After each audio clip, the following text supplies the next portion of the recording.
नमस्कार, आप देख रहे हैं इंडिया टीवी। आपके साथ मैं हूं दीपिका यादव। ये काउंटडाउन है मिडिल ईस्ट की जंग का। महज 18 घंटे बचे हैं और 18 घंटे बाद पता लग जाएगा कि ये जंग रुकेगी या फिर और भीषण होगी। साथ ही ये भी पता लग जाएगा कि ग्लोबल एनर्जी क्राइसिस का आगे क्या होने वाला है। आज मिडिल ईस्ट की जंग का 24वां दिन है और आज यही दिन जंग का निर्णायक दिन भी साबित हो सकता है। अमेरिका के राष्ट्रपति डोनाल्ड ट्रंप ने ईरान को हॉर्मुज़ स्ट्रेट फ्री करने के लिए 48 घंटे की डेडलाइन दे दी थी, वो आज रात समाप्त हो रही है। ट्रंप ने चेतावनी दी है कि इसके बाद ईरान के पावर प्लांट पर बड़े हमले किए जाएंगे। वहीं ईरान ने भी साफ कर दिया है कि अगर उसके पावर प्लांट को निशाना बनाया गया तो वो मिडिल ईस्ट में अमेरिका और उसके सहयोगियों के पावर प्लांट और आईटी प्लांट को टारगेट करेगा। इस बीच ईरान के हमलों से तिलमिलाए अमेरिका ने अब आखिरी अल्टीमेटम ईरान को दे दिया है।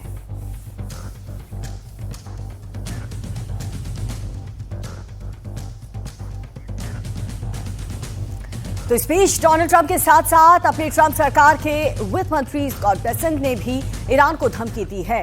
बेसेंट ने कहा है कि अमेरिका युद्ध जीतने के लिए किसी भी हद तक जाएगा और इतना ही नहीं, उन्होंने खाग आइलैंड पर सेना उतारने की भी बात कही। स्कॉट ने कहा है कि ईरान को यही भाषा समझ आती है और इसीलिए ट्रंप ने धमकी का इस्तेमाल किया है।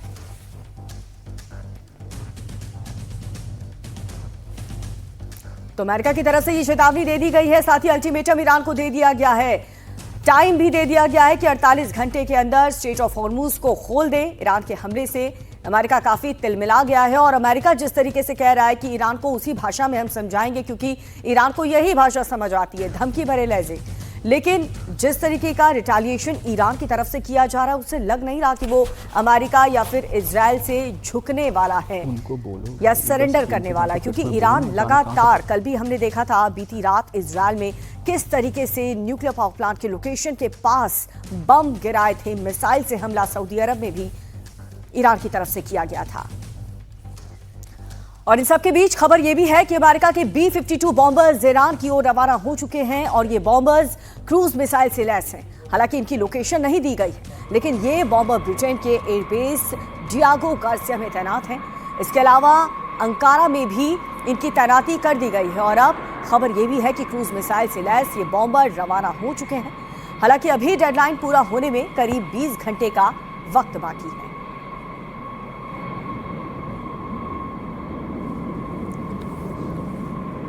तो डेडलाइन पूरा होने में 20 घंटे का वक्त अभी बाकी है, लेकिन आप देखिए अमेरिका ने चेतावनी दी, अल्टीमेटम दिया और उसके बाद किस तरीके से ईरान के आसमान पर अमेरिका के जो मिसाइल हैं, ड्रोन हैं, वो मंडराते हुए नजर आ रहे हैं। और एक तरीके से ईरान के ऊपर बहुत बड़ी मुसीबत यहाँ पर, क्योंकि ट्रंप जिस तरीके से धमकी दे रहे हैं, चेतावनी दे रहे हैं, ब्रिटेन के एयरबेस अमेरिका के B-52 बॉम्बर्स ईरान की ओर रवाना हो चुके हैं। ये बताते हैं कि ईरान के लिए आने वाले 48 और 16 घंटे कितने ज्यादा भारी हो सकते हैं। और इस बीच सैटेलाइट इमेज में खुलासा हुआ है कि अमेरिका का सबसे बड़ा जंगी बेड़ा, वॉरशिप और aircraft carrier USS Gerald Ford अब स्वेज खाड़ी की ओर बढ़ता हुआ दिखाया गया है। इस युद्धपोत पर 5000 से ज्यादा अमेरिकी नौसैनिक और F-15 सुपर हॉर्नेट जैसे फाइटर विमान तैनात हैं। 75 से ज्यादा घातक लड़ाकू विमान इसमें तैनात किए गए हैं। इसका अत्याधुनिक रडार सिस्टम हवाई यातायात और नेविगेशन को पूरी तरह से नियंत्रित करने में सक्षम है। इस तैनाती से मिडिल ईस्ट में तनाव और गहराने के संकेत मिल रहे हैं। अमेरिकी सेंट्रल कमांड के मुताबिक इस वक्त ईरान के आसपास 30 से ज्यादा युद्धपोत तैनात हैं। 3 कैरियर ग्रुप के यहां पर तैनात करने की बात हो रही है। 2 की तैनाती पहले से है, जेराल्ड फोर्ड और साथ ही अब्राहम लिंकन, लेकिन साथ ही तीसरा अगर यहां पर बेड़ा पहुंचता है तो ऐसे में ईरान के लिए यह बहुत ही घातक साबित होगा। तो तस्वीरें आप देख रहे हैं कि किस तरह से अमेरिका घेराबंदी कर रहा है इस वक्त ईरान की। US जेराल्ड फोर्ड जो इस वक्त दुनिया का सबसे बड़ा एयरक्राफ्ट कैरियर है, 75 के करीब इसमें F-18 फाइटर जेट्स मौजूद हैं। इसके अलावा इसमें स्टेल्थ विमान F-35 भी तैनात हैं और इसमें मिसाइलें भी तैनात हैं। इसके अलावा कई तरह के अत्याधुनिक हथियार से लैस है और साथ ही इसके साथ जहाज़ों का एक बड़ा सा बेड़ा चलता है और अगर ये किसी पर घात लगाकर हमला करे तो उसका बच पाना बहुत मुश्किल है। तो एक तरफ अमेरिका की चेतावनी और दूसरी तरफ ईरान के राष्ट्रपति ने कहा कि ईरान को मानचित्र से मिटाने का भ्रम। डोनाल्ड ट्रंप की 48 घंटे वाली अल्टीमेटम पर ईरान के राष्ट्रपति मसूद पेज़ेश्कियान ने तीखा पलटवार किया। अमेरिका से जंग के बीच ईरान के राष्ट्रपति ने साफ कर दिया है कि ईरान धमकियों से झुकने वाला नहीं है। साथ ही पजेश्कियान ने यह भी कहा कि दुश्मनों को छोड़ करके स्ट्रेट ऑफ हॉर्मुज सभी के लिए खुला है। पजेश्कियान ने कहा कि अमेरिका ईरान को मिटाने का सपना छोड़ दे। ईरान के राष्ट्रपति ने कहा कि इतिहास रचने वाले देश की राष्ट्र की दृढ़ इच्छा शक्ति के सामने ट्रंप की धमकी हताश और बेबसी का प्रतीक है। धमकियां और आतंकवाद ईरान के लोगों को और भी ज्यादा मजबूती से एकजुट करती हैं। स्ट्रेट ऑफ हॉर्मुज ईरान की धरती पर आक्रमण करने वाले देशों को छोड़कर सभी देशों के जहाजों के लिए खुला है। और इस वक्त की बड़ी खबर है, कच्चे तेल की कीमतें आज एक बार फिर से $110 के पार चली गई है। इस वक्त ब्रेंट क्रूड के हर बैरल की कीमत $111 है और इसके साथ ही पूरी दुनिया में दूसरे क्रूड ऑयल की कीमतों में भी तेजी देखी जा रही है। अब देखना होगा कि यूएस ऑयल की कीमत कहां तक है, क्योंकि कल जब बाजार खुला था तो उस वक्त $100 के करीब पहुंच गया था यूएस क्रूड ऑयल। और हम ब्रेंट क्रूड ऑयल की बात करें जो 114 पर था कल, और आज एक बार फिर से जब खुला है तो 110 के पार प्रति बैरल ये आया है। $110 प्रति बैरल हो गया है ब्रेंट क्रूड की कीमत, जिसकी खरीद हम करते हैं। और पूरी दुनिया पे कच्चे तेल की कीमतों का असर भी तेजी से बढ़ता जा रहा है। अगर भारत को छोड़ दिया जाए तो लगभग हर एक देश में करीबन 15 से लेकर 20% तक की बढ़ोतरी की गई है तेल की कीमत में। और वहीं आज एशिया बाजार में भी भारी गिरावट देखी जा रही है। अमेरिका और ईरान के बीच बढ़ती टेंशन और तेल की बढ़ती कीमतों को देखते हुए बाजारों में गिरावट देखी गई है। आज जापान का निकेई 5% से ज्यादा लुढ़क चुका है और वहीं दक्षिण कोरिया के बाजार कोस्पी में भी 4% की गिरावट दर्ज की गई है। मिडिल ईस्ट में तनाव की वजह से निवेशकों में बिकवाली माहौल बना हुआ है। आज निफ्टी 50 300 अंक से ज्यादा की गिरावट के साथ ट्रेड कर रहा है। अब भारतीय शेयर बाजार में भारी गिरावट देखी गई है। शेयर बाजार में प्री ओपन ट्रेड में 1100 अंकों के से ज्यादा ये गिरा है और कच्चे तेल की बढ़ती कीमतों की वजह से ही बताया जा रहा है कि शेयर बाजार पर असर हुआ है। अब सोचिए कि $110 प्रति बैरल अगर कीमत है ब्रेंट क्रूड ऑयल की, जो हम कच्चा तेल खरीदते हैं, उसका ही असर है कि सभी बाजारों पर एक मंदी का खतरा रहने लगा है। और मंदी का जो खतरा ये छाया है, इसी के चलते इस कच्चे तेल की बढ़ती कीमतों का असर अब शेयर बाजार में पड़ा है। तो आपको हम बता रहे हैं कि किस तरह से अब शेयर बाजार में भी इसका असर दिखने को मिला है। और शेयर बाजार में इस वक्त गिरावट देखी जा रही है। $110 प्रति बैरल कच्चे तेल की कीमत हो गई है और करीब 1100 अंकों के साथ जो अभी तक बाजार खुलने जा रहा है उससे पहले ही ये देखने को मिली है। अब हम आपको जो तस्वीर दिखा रहे हैं या फिर जिस बारे में बताएंगे वो है ईरान पर अगर हमला होता है 48 घंटे के इस अल्टीमेटम के बाद, तो फिर किन किन पावर प्लांट्स को निशाना बनाया जाएगा। उसमें ये देखिए, ये तमाम ईरान के वो दमदमाबाद, ये कंबाइंड क्षमता वाला एक ऐसा पावर प्लांट है जहां पर करीब 3000 मेगावाट उसकी क्षमता है, जहां से बिजली पैदा होती है। सबसे बड़ा पावर प्लांट है ईरान का। इसके ऊपर अगर हमला होता है तो आप समझ सकते हैं कि तेहरान समेत एक बड़े हिस्से पे इसका असर देखने को मिलेगा। उसी तरह से शाहिद सलीमी, जिसकी क्षमता भी 2215 मेगावाट है। दीपिका बिल्कुल, और ये हम आपको इसलिए दिखा रहे हैं क्योंकि अमेरिका ने जो चेतावनी दी है, जो धमकी दी है, वो यही है कि अगर स्ट्रेट ऑफ हॉर्मुज और जो शर्तें अमेरिका रख रहा है वो नहीं मानी तो ईरान के जो पावर प्लांट है, जो सबसे बड़े पावर प्लांट है, वहां पर अमेरिका किसी भी वक्त घातक हमला कर सकता है। और ये वो लोकेशंस भी हम आपको बता रहे हैं। शाहिद रजार क्षमता जिसकी 2043 मेगावाट है, ये सबसे तमाम वो बड़े पावर प्लांट्स हैं ईरान के जहां पर अमेरिका की तरफ से तैयारी की जा रही है हमला करने की। अब शाहिद अब्बासपुर हाइड्रो क्षमता है, इसकी हाइड्रो पावर प्रोजेक्ट है, 2000 मेगावाट है।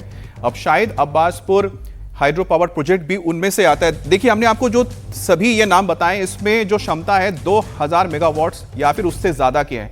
तो 2000 या 2000 मेगावाट से ज्यादा की जो संख्या वाले यहां पर इस वक्त हैं पावर प्लांट, उनकी संख्या 3 से ज्यादा नहीं है। अब जैसे कि कारून हाइड्रो पावर प्लांट भी है। हालांकि हाइड्रो पावर प्लांट में जो क्षमता होती है कम ज्यादा होती है रिजर्वायर में कितना पानी उसके लिहाज से, लेकिन ज्यादातर जो इस वक्त ईरान में पावर प्लांट्स हैं वो थर्मल पावर प्लांट है, या तो वो सबसे ज्यादा गैस से वो चलते हैं क्योंकि नेचुरल गैस वहां मिलता है। इसमें हम बता रहे हैं कि ये तमाम वो पावर प्लांट हो सकते हैं जिस पर अमेरिका हमला कर सकता है, इजराइल हमला कर सकता है अल्टीमेट के बाद भी, अगर नहीं खुलता है स्ट्रेट ऑफ हॉर्मुज। हालांकि ईरान ने भी कहा है कि अगर हमारे पावर प्लांट पर हमला करेंगे तो हम भी ठीक उसी भाषा में जवाब देंगे। इस बीच एक बड़ी खबर, ईरान समर्थक ग्रुप नागरिकों को निशाना बना सकता है यूएस। नागरिकों को सावधान रहने की सलाह जारी कर दी गई है। खास तौर पर मिडिल ईस्ट में रह रहे अमेरिका नागरिकों को अतिरिक्त सावधानी बरतने की एडवाइजरी जारी की है। अमेरिकी विदेश विभाग के काउंसलर मामलों के विभाग ने सोशल मीडिया पर यह लिखा कि विदेश में रहने वाले अमेरिकन को निकटतम अमेरिकी दूतावास या फिर वाणिज्य दूतावास द्वारा जारी सुरक्षा चेतावनियों में दिए गए निर्देशों का पालन करना चाहिए।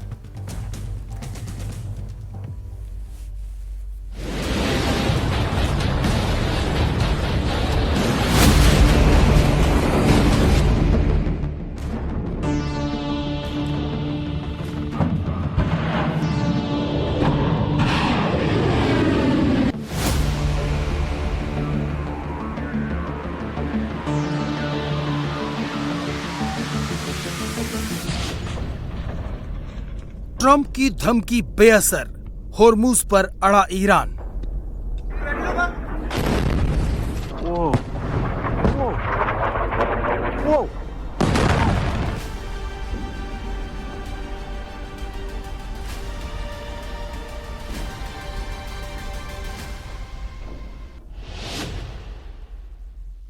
काउंटडाउन शुरू, जंग रुकेगी या और भड़केगी?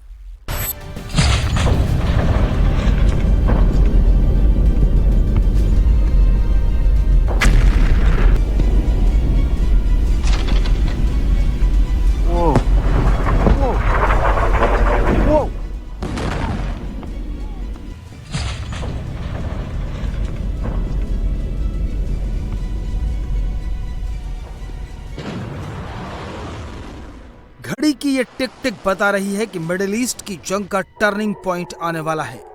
हर टिक टिक के साथ जहां बड़े हमले की आशंका पैदा हो रही है, वहीं कभी कभी शांति का सुर भी सुनाई दे रहा है।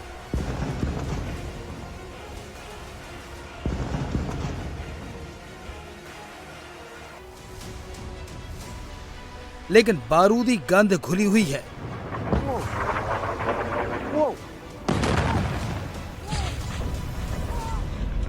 आसमान में जंग के बादल छटने का नाम नहीं ले रहे।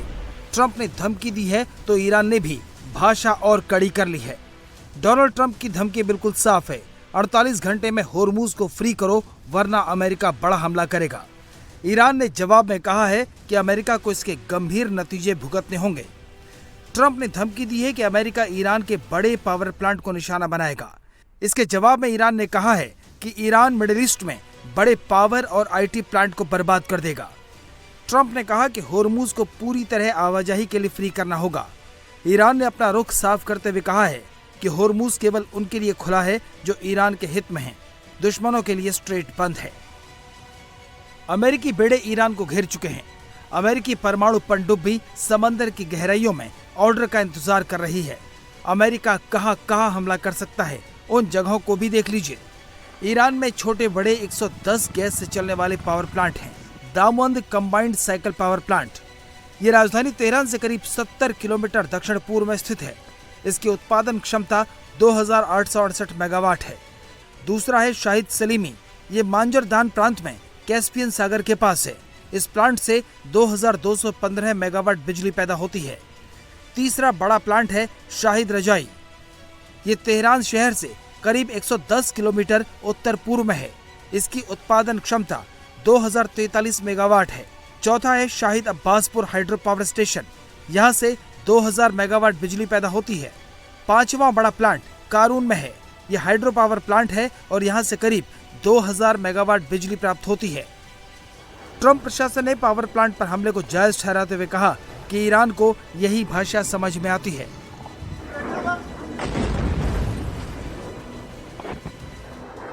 शनिवार को ईरान के नतांज न्यूक्लियर साइट पर हमला किया गया।